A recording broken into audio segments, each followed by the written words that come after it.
Ouangolo-Dougou, la ville aux deux frontières. L'eau a cessé de couler dans les robinets depuis le 23 juillet 2023 suite à une rupture de la digue de retenue d'eau. Une situation qui a amené le gouvernement à réagir. Dans un premier temps, la fourniture de l'eau est assurée depuis Fekese-Dougou par des camions citernes. Pour un retour à la normale, des forages sont en cours de finition, 8 au total. D'autres travaux sont également en cours. L'État a mis la main dans la poche, 1,5 milliard de francs CFA. Nous sommes sortis un peu de la période la plus difficile et que la situation va aller en s'améliorant pour permettre aux frères et sœurs qui vont observer le ramadan d'avoir de l'eau dans leur robinet. Des résultats sont déjà visibles, mais la solidarité reste de mise. Moi j'ai eu, mais j'ai prié Dieu pour que les autres puissent avoir aussi comme moi. On est très contents. Le premier magistrat et le préfet de Ouangolo-Dougou sont satisfaits des efforts consentis pour le bien-être des populations. Du travail était déjà fait et je peux dire que les premiers gouttes ont déjà commencé à venir dans les ménages. Je demande vraiment l'indulgence de toute la population. J'ai bon espoir que dans les heures qui suivent, de nombreux ménages pourront recevoir à nouveau l'eau. Nous voudrions vraiment à ce stade-là saluer le gouvernement pour tout ce qui a été fait pour nos populations. Au terme de la mission de terrain de Ibrahima Berté, directeur général de l'ONEP, le constat est net. La pénurie d'eau dans quelques semaines à Ouangolo-Dougou sera un lointain souvenir.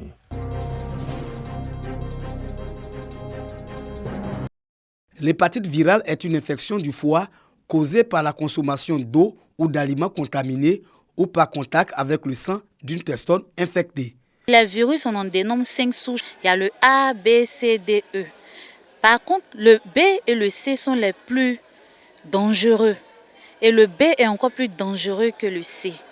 Et le B même, il est 100 fois plus dangereux que le VIH-Sida. Et il est 10 fois plus dangereux que le virus à l'hépatite C. En Côte d'Ivoire, le taux de prévalence de l'hépatite virale s'élève à 12%. Face au nombre croissant des victimes, l'ONG Ebenezer Stop Hépatite Virale est sur le terrain. Après Bouaké, l'ONG était face aux élèves de la commune de Sakassou. Nous, on veut axer la sensibilisation sur la population de l'intérieur. Parce que quand nous faisons les campagnes de sensibilisation, nous nous rendons compte que beaucoup ne sont pas informés ou même sont ignorants et il y a aussi la négligence. Nous avons interpellé les élèves sur la prévention d'abord même qui est le moyen le plus efficace d'éviter les hépatites virales, à savoir la vaccination contre le virus de l'hépatite B et le dépistage pour connaître son statut sérologique. Plus de 1 million de personnes souffrent de l'hépatite virale en Côte d'Ivoire. Il n'existe pas de traitement spécifique pour guérir l'hépatite aiguë.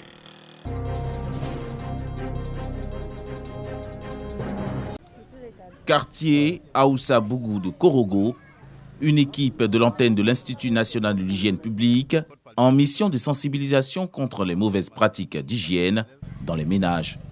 Parmi ces pratiques, le déversement des eaux usées dans les rues, le dépôt sauvage d'ordures ménagères et leur corollaire de maladies transmissibles, dont le paludisme. C'est un état des lieux et à la suite, il y aura un document qui sera dressé avec tous ces éléments qui seront décrits, imagés, avec les propositions de solutions. Et ce document sera non seulement transmis au ministre de la Santé en personne, qui va faire le compte rendu directement au chef de l'État et au gouvernement, mais également aux autorités locales, pour qu'ils sachent au niveau de leur localité quels sont les problèmes sur lesquels il faut intervenir ou agir en premier lieu pour pouvoir améliorer la santé des populations. La principale cible de cette opération, les chefs de quartier, les femmes et les leaders religieux. Ils ont été sensibilisés à une prise de conscience collective sur les dangers de l'insalubrité, sur la qualité de vie. Ce sont les femmes qui font le ménage. C'est elles qui apportent les ordures partout. Donc elles doivent être sensibilisées par nous les hommes. D'abord à commencer dans la famille, par leurs propres enfants, elles-mêmes, son mari et son entourage. Le coup d'envoi de la campagne nationale de diagnostic et de sensibilisation aux bonnes pratiques d'hygiène a été donné en décembre 2023 à Anyama. À Korogo, l'opération va durer 30 jours.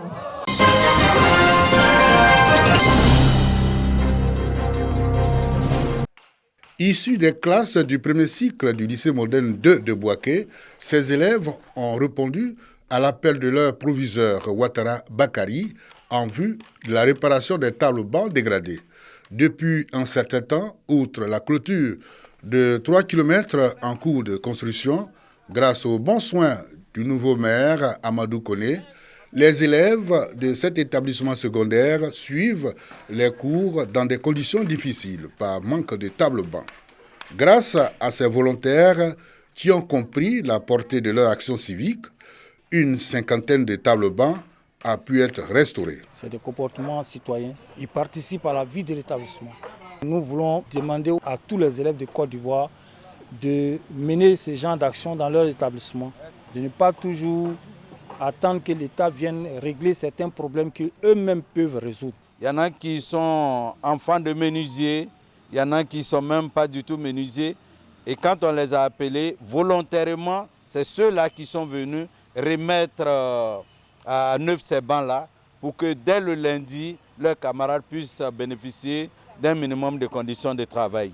Construit pour 1500 élèves, le lycée moderne 2 de Bouaké compte aujourd'hui un peu plus de 5000 élèves.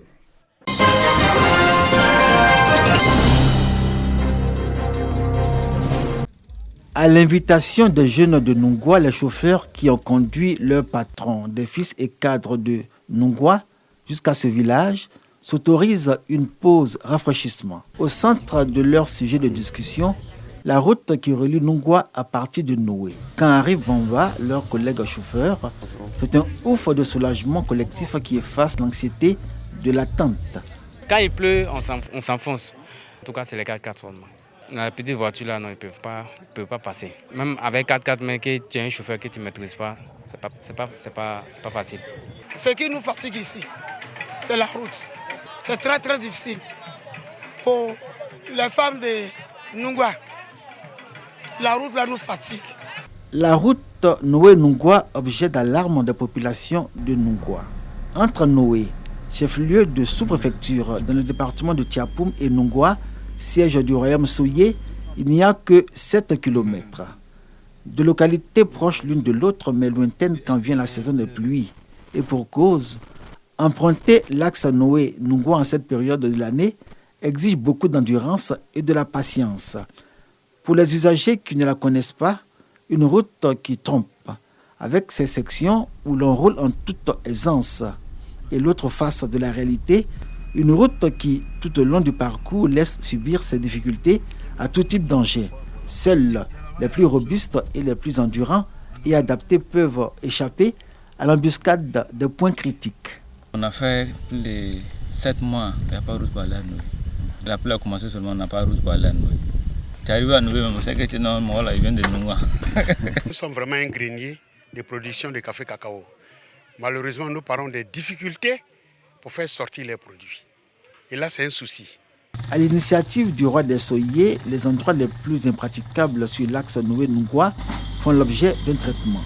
Pour l'heure, aucun véhicule de transport n'ose s'engager sur cette route en son état actuel, en attendant la fin des travaux que les pluies rendent encore difficiles.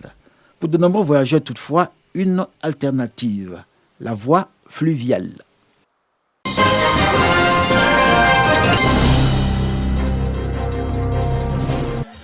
Défilé de 1500 femmes de l'IFU sur l'esplanade du foyer polyvalent de Pricro. C'est ici que les organisations féminines de la région célèbrent la Journée internationale des droits de la femme.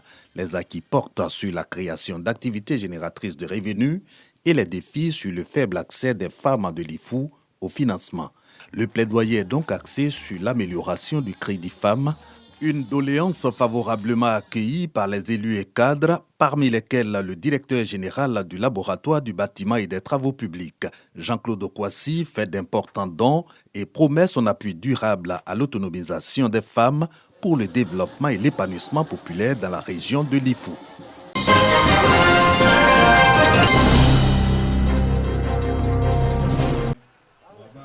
Minakro, localité située à environ 5 km de la commune de Bouaké, a désormais sa mosquée. Le tout premier imam de cet édifice religieux, Bazoumana Sissé, a été présenté par le secrétaire général du COSIM de Bouaké, Imam Idriss Sidibé. Cette mosquée, dont de Yacouba Akone, vice-président du Haut Conseil des entreprises de transport routier de Côte d'Ivoire pour la région de Gbeke, servira à traduire en actes pieux le vivre ensemble. Imam Bazouna Sissé, nous t'exhortons à t'acquitter de la noble mission dans laquelle d'Allah subhanahu wa ta'ala, l'omniscient et l'omnipotent. À te conformer à tout moment aux prescriptions du Saint-Coran et de la sunna du prophète Mohammed. 3. À respecter les statuts, le règlement intérieur et toutes les décisions du Conseil supérieur des imams des mosquées en Côte d'Ivoire. La constitution de ce lieu de culte rentre en ligne de compte de ce que nous avons comme penchant spirituel, penchant pour l'éternel. Et chaque personne qui a de la chance doit pouvoir, un tant soit peu, avoir sa main dans la construction d'un lieu de culte ou construire un lieu de culte. Le maire de la commune de Boaké, Amadou Koné, qui a toujours été aux côtés des confessions religieuses de Boaké, s'est déplacé pour soutenir la communauté musulmane du site artisanal de Minako. Je voudrais féliciter donc le nouvel imam qui a été installé ce matin, féliciter ceux qui ont fait don donc, de cette mosquée. Prier Dieu que cette mosquée continue avec l'imam donc de travailler à la cohésion ici à Boaké, donc à la paix dans notre pays. La sollicitation en faveur de ce don a été l'œuvre de la Fédération des coopératives et associations des artisans de la région de Gbeke.